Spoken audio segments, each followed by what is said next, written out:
কোনো কিছু ভুলে গেলে কোরআন সুন্নাহ অনুযায়ী কি করতে বলা হয়েছে?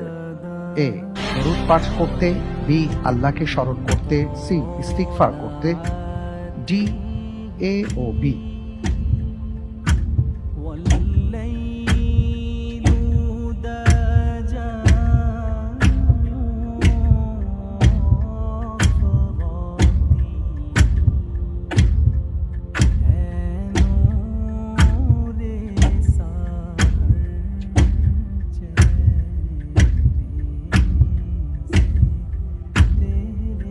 আলহামদুলিল্লাহ, আল্লাহর উপর ভরসা করে এই প্রশ্নের উত্তর হিসেবে আমি বেছে নিচ্ছি অপশন সি, ইস্তিগফার করতে।